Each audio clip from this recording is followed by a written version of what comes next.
আমি তো ওনার পুরো ফ্যামিলি জানি, ওনার সাথে আমার পার্সোনাল ভাই আপনি সম্পর্ক। জানেন, আমি তো বললাম আপনি তার বাড়িতে যান, ঘুষ খান, কিন্তু আপনি এই জানেন ডকুমেন্টকে কিভাবে অস্বীকার করবেন? ডকুমেন্টে কে আমরা লিখছে? কিন্তু এখন এই এটা বইটা নিয়ে কে আলোচনা লিখছে? করছি না যে আমি কে কত বেশি 25 বছর দৈনিক দেশের নাম শুনছেন আপনি? আমি তার এডিটর, অ্যাসিস্ট্যান্ট এডিটর।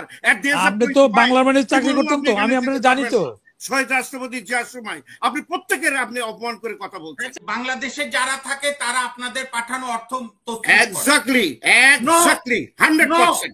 সবাই না, কি করে গেছে? সবাই না। ওনাকে বাংলার মানে চাকরি করার জন্য ওনার চাকরি চলে যেত, উনি ভাগছে এখান থেকে। উনি বাংলার মানে চাকরি করে ভাগছে এখান থেকে।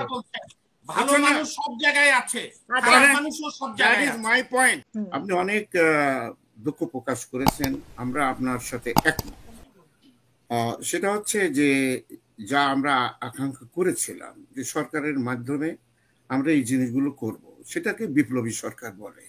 এটা ছাত্ররাও করতে বলে গেছে। যেমন ইরানে মনে করেন রেভলিউশনারি গার্ড ছিল, আজকে ইরানকে এই যুদ্ধের ভিতরেও যারা রক্ষা করছে তারা কিন্তু ওরা। আমরা অবগার্ড হয়েছে হাসিনা চলে যাওয়ার পরে। আমাদের রাজনৈতিক দল বলেন, ছাত্র জনতা বলেন, এমনকি যাদের দিয়ে সরকার গঠন করা হলো, আমরা সবাই অবগার্ড। এমনকি আমরা যারা কথা বলে থাকি, ফলে আমরা কেউ কিন্তু গোছালো না, দোষটা কিন্তু সবার। প্রথম কথা, আপনি একটা জিনিস যেটা বলছেন পাটোয়ারি সাহেব, 17.5 বছর বয়স, এই যে কানটা দেখেছেন, উপরে আল্লাহ সাক্ষী আমি যুদ্ধে অংশগ্রহণ করেছি, শুধু না যেটা মানে আপনি কি জানেন আমি মুক্তিযোদ্ধা? আপনি বলেছেন, আমি শুনলাম, আমি জানি না আপনি কোন সেক্টরে ছিলেন, আমি এটা জিজ্ঞেস করবো না। 9 নম্বর সেক্টরে। 9 নম্বর সেক্টরে। আচ্ছা, আপনার 9 নম্বর সেক্টরের কে ছিলেন সেক্টর কমান্ডার? আমরা জানেন না 9 নম্বর সেক্টরের সেক্টর কমান্ডার কে ছিল? আপনি বলেন ভাই, এত প্রশ্ন করেন। হায়দার মেজর হায়দার। মেজর হায়দার পরবর্তীকালে এক সময় এটার অভিযোগ ছিল। খালেদ মোশাররফ আমি বলি তো, এখানে দেখেন একটা বইয়ের কথা আমি উদাহরণ দিচ্ছি, না জেনে বলতে নাই। এই বইটার নাম আপনি পাবেন আপনার বাংলাদেশ মুক্তিযোদ্ধা যে মিউজিয়াম আছে, Bangladesh news letter, A chronicle of Bangladesh movement in north America, doctor Shamsul Bari and doctor Mohammad Yunus. এই প্রবাস থেকে আপনারা শুনেছেন যে অর্থ পাঠানো যুদ্ধের জন্য। এডওয়ার্ড এম কেনেডি যে বাংলাদেশে গেছে এবং ইন্ডিয়াতে গেছেন, এই সময় থেকে ডক্টর ইউনুস সাহেবের সাথে তাদের পারিবারিক একটা সম্পর্ক গড়ে ওঠে, এখনো আছে। তো এই গ্রন্থে প্রত্যেক মাসে এখানে আব্দুল মাল মুহিত সাহেব ছিলেন, এই নিউ ইয়র্কের ডক্টর আলমগীর ছিলেন, ডক্টর ইউনুস ছিলেন, আর ডক্টর শামসুল বারী, প্লাস বহু লোক এই যুক্তরাষ্ট্র থেকে। উনি তখন ভেন্ডারবিল্ট ইউনিভার্সিটি থেকে পিএইচডি করে উনি শিক্ষকতা করতেন, অর্গানাইজ করেছিলেন এবং বহু লবিং করে। যুক্তরাষ্ট্রের গভর্নমেন্ট তখন আমাদের স্বাধীনতার বিরোধিতা করেছে, কিন্তু কংগ্রেস কিন্তু আমাদের পক্ষে ছিলেন।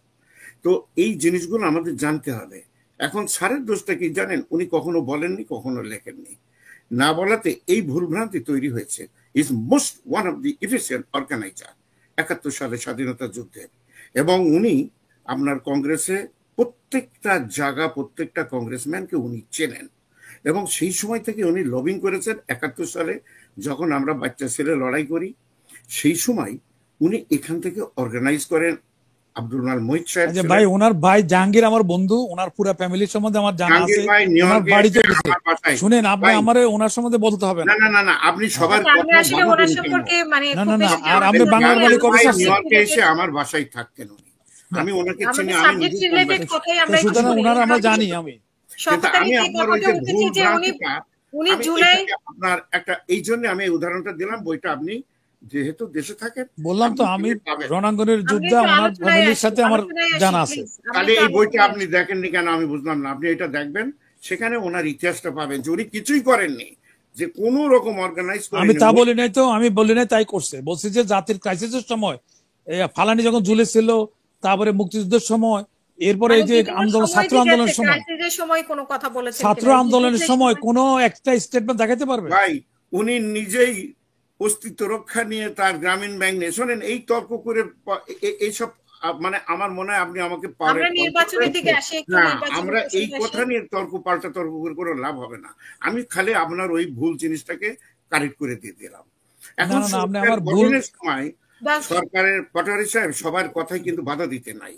না, বাধা না, আপনি যে বলছেন ভুলের কথা, আপনি না জানিয়ে বলতেছেন তো। আমি কি বলছি না জেনে?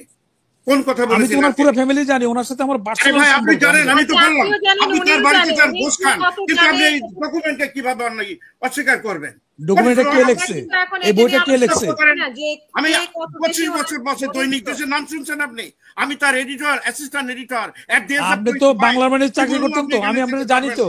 শহীদ রাষ্ট্রপতি জিয়ার সময় আপনি প্রত্যেকের আপনি অপমান করে কথা বলছেন। আচ্ছা, আমি মানুষদের নিয়ে কথা বলেছেন। আমি কাকে অপমান করছি? মানুষরা কি দেশ বিক্রি করে আসছে? এই যে সিরাজ ভাই বলছেন, আপনি কি জানেন বাংলাদেশের স্কুল, কলেজ, মাদ্রাসা, মসজিদ, ইউনিভার্সিটি গঠন করার জন্য আমরা কি পরিমাণ অবদান রাখি?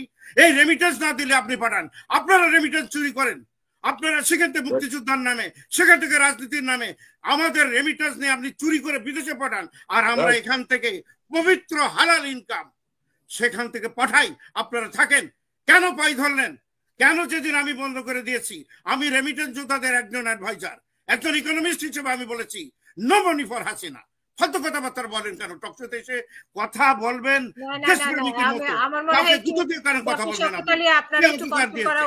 আমরা প্রবাসী মানুষ আর দেশের মানুষ ঐক্যবদ্ধ হয়ে আমরা এই কাজগুলো করবো। কিন্তু আপনি যেভাবে কথা বলছেন, তার মানে আমরা কেউ প্রবাসী মানুষকে, আপনি ডক্টর আলী রিয়াজকে পছন্দ না করেন অন্য বিষয়, তার সাথে আমারও মতে বিমত থাকতে পারে, দ্বিমত থাকতে পারে। এখানে যেমন চোর, গুন্ডা, বদমাইশ দেশে আছে, তেমনি এখানেও আছে। আবার ভালো মানুষ আছে, আমরা দেশটাকে ভালোবাসি, এটা আপনাদের সৌভাগ্য আমরা এটা করেছি। আপনি কি অবদান আছে আমি বললে আপনি বলবেন আপনি তো বাহাদুরি করছেন। আমার কি বাংলা ভাষা চাকরি করতে অবদান আছে না? আপনার বাংলা ভাষা চাকরি করছেন তো জানেন? আপনি এনজিওদের ইউনুস সরকারের গঠন নিয়ে কথা বলেছেন। আমি তো যুক্তিসঙ্গত যুক্তি দিয়ে প্রমাণ দেখাবো কথা বলতেছি, আপনি তো প্রমাণ ছাড়া কথা বলতেছেন। আপনি তো প্রমাণ ছাড়া কথা বলতেছেন। আমি কথা বলছি, আমি তো প্রমাণ সব। কিন্তু যখনই কেউ কথা বলে, আপনি নিজে বলছেন you are the founder of talk show, প্রত্যেকটা কথা ইনক্লুডিং উপস্থাপককে আপনি অপমান করেন। ইলেকশন নিয়ে আবার আপনি যে কথাটা বলছেন, এই ইলেকশনের আসল কথায় আসেন। ইলেকশন সবসময় থাকবে, ইলেকশনের কথা হবে, আপনার ক্রিয়া প্রতিক্রিয়া সবকিছু এভাবে চলবে। এটা গণতন্ত্র। যে কথা মানুষ 15 বছর বলতে পারেনি, সেই কথাগুলো এখন বলবে। উনি তো বলেছেন আমাকে সমালোচনা করেন, আমি ওনার পক্ষে কিছু বলছি না। উনি ইলেকশন দিবেন কিনা যেটা নিয়ে আলোচনা হচ্ছে, নাকি উনি আরেক ডিসেম্বরে আরেক ফেব্রুয়ারিতে নিয়ে চলে যাবেন যেটা নিয়ে আলোচনা হচ্ছে, সেটা আপনার কাছে শুনতে চেয়েছেন। আচ্ছা, এই কথা ওনাকে জিজ্ঞেস করা ভালো না? এটা কি আমি বলতে পারবো? উনি যেটা বলছেন সেটাতে one of the big leader. আপনারা আর একটা ভুল কথা বললেন। আমি দেখেছি শেখ হাসিনা 350 থেকে 400 লোক নিয়ে নিউ ইয়র্কে আসছে জাতিসংঘের মিটিং। কত হাজার কোটি টাকা লাগে আপনি বলেন তো? এর ভিতরে 60 জন লোক আমরা বলতে পারি এদের কাছ থেকে টাকা নিয়ে, শুনেন, এদের কাছ থেকে টাকা নিয়ে এখানে ফেলে রেখে চলে গেছে। আর উনি 30-40 জন কোথায় নিয়ে গেছে আমি জানি না, কিন্তু এই জিনিসগুলো তো আপনাদের জানতে হবে। সেখানে 40 জন লোক নিয়েছে, আপনারা বড় বড় কথা বলছেন এই টাকা।